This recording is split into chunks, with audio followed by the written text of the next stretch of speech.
রিজওয়ান যদি এখন মারতে গিয়ে আউট হয় তাহলে ও দেশেই ঢুকতে পারবে না, ওখানে ওর রেপুটেশন এমনিই খারাপ। কথাগুলো লিটন দাস বলছিলেন, স্টাম্প মাইকে শোনা যাচ্ছিল। তাইজুল ইসলাম তখন বোলিংয়ে, কারণ তিনি জানতেন, ভালো করেই জানতেন যে এখন রিজওয়ান মারতে যাবে না, জেতার জন্য খেলতে যাবে না, ড্র করার জন্যই খেলবে। কারণ সেটা যদি করতে যায়, মারতে গিয়ে যদি আউট হয় তাহলে আরও বেশি ব্যাকল্যাশ রিজওয়ানের ফেস করতে হবে। রিজওয়ান সেটা করতে চাইছিলেন, পাকিস্তানের শেষ ভরসা হয়ে পাকিস্তানের জন্য ড্রটা আনতে চাইছিলেন। তবে তিনি কি জানতেন নাহিদ রানার তাণ্ডবের মুখে, তোপের মুখে পড়বেন? শেষ বিকেলে, একেবারে শেষ সময়ে ঠিক সেই কাজটাই নাহিদ করলেন, যেভাবে ইম্প্যাক্ট প্লেয়াররা, ম্যাচ উইনাররা ম্যাচ জেতানোর জন্য করে থাকেন। নাহিদ রানা যখন ওই লাস্টের ওই স্পেলে বোলিং করতে আসেন, তখন 5 ওভার বোলিং করে ওই ইনিংসে তার সংগ্রহ একটা উইকেট। নাহিদ রানা ম্যাচ শেষ করলেন 10 ওভারের মধ্যে, ব্যক্তিগত 10 ওভারও পূরণ হয়নি, সাথে 5টা উইকেট তার ঝুলিতে সর্বসাকুল্যে। অর্থাৎ পরে যে 4 ওভার সামথিং বা 4 ওভার 5 বলের মতো সময়, সেখানে নাহিদ রানা 4টা উইকেট তুলে ফেলেছেন। সেগুলোও কার উইকেট? এই রিজওয়ান, এই সৌদ শাকিল, এই শাহিন আফ্রিদি, এখন যাদের উপরে ভরসা করেছিল পাকিস্তান, তাদেরই এভাবে নাচিয়ে কাঁপিয়ে বাংলাদেশকে জিতিয়ে এলেন। আরও একবার নাহিদের আগুনে পড়ল পাকিস্তান।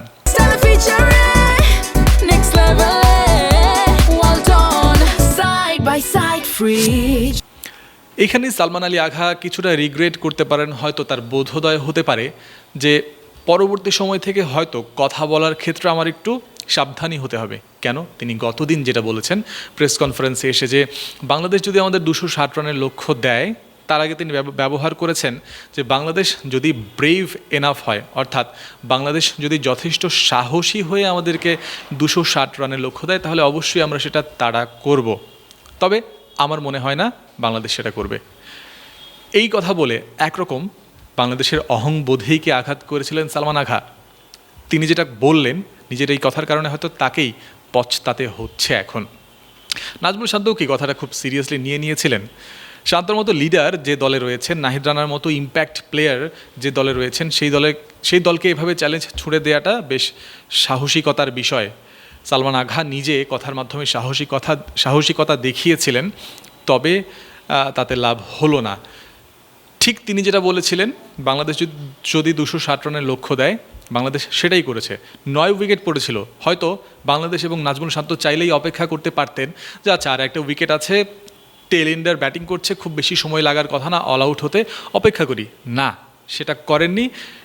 উল্টো বাংলাদেশের রান যখন বা লিড যখন 260-এর ঘরে 270-এর নিচে, ঠিক সালমান আঘা যে লক্ষ্যমাত্রা বা যে ফিগারের কথা বলেছিলেন তার আশপাশ দিয়ে, তখনই বাংলাদেশ এবং নাজমুল শান্ত ডিসাইড করলেন তারা ডিক্লেয়ার করে দেবেন। এখানেও একটা ওই যে সাহসিকতা, একটা ব্রেভ বোল্ড মেন্টালিটির পরিচয় তো পাওয়াই যায়।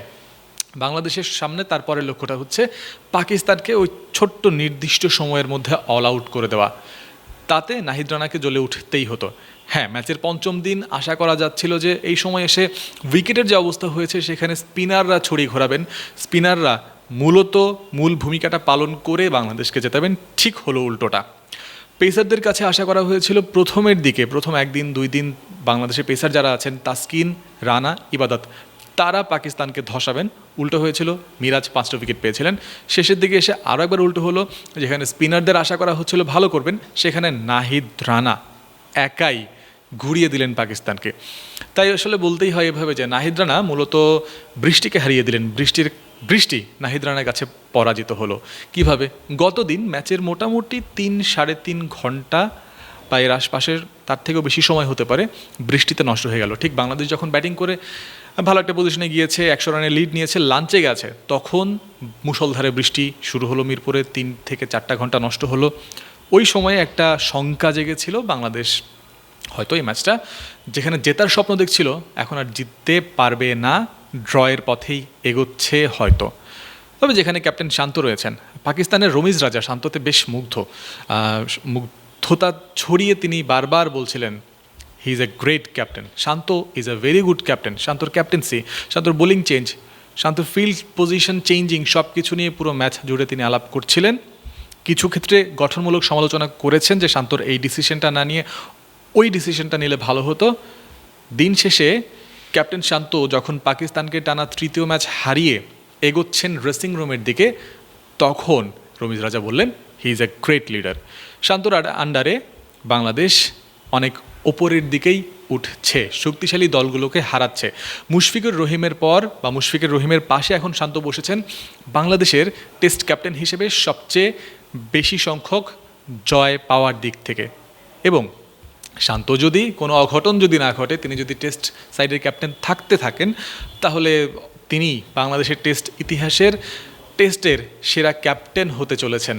আর সেরা ক্যাপ্টেন তো আসলে মুখে শুধু নয়, পারফরমেন্সে চলছেই, ক্যাপ্টেন্সি করছেন ঠিক আছে, ব্যাটিং পারফরমেন্সের কথা আলাদা করে বলবো না, বলতে আসলে হচ্ছে। এই ম্যাচের কথা বলুন, প্রথম ইনিংসে তো 100+ করলেন, পরের ইনিংসে 87 করলেন, একটা বড় রেকর্ডের সুযোগ তিনি মিস করেছেন। রিকি পন্টিংয়ের পর পরবর্তী বা দ্বিতীয় ক্যাপ্টেন হিসেবে এক টেস্টের 2 ইনিংসে সেঞ্চুরি, বিরল একটা রেকর্ড। শান্ত সেটার মালিক হতে পারতেন, তবে নিশ্চয়ই তার সেই আক্ষেপ খুব একটা থাকার কথা নয়। দিন শেষে দল হিসেবে ভালো রেজাল্ট তিনি পেয়েছেন, এটা ক্যারি করতে হবে। নেক্সট ম্যাচ সিলেটে।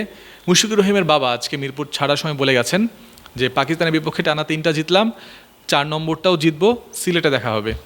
সিলেটে দেখা হচ্ছে, থাকুন ক্রিক ফ্রেন্ডসের সঙ্গে।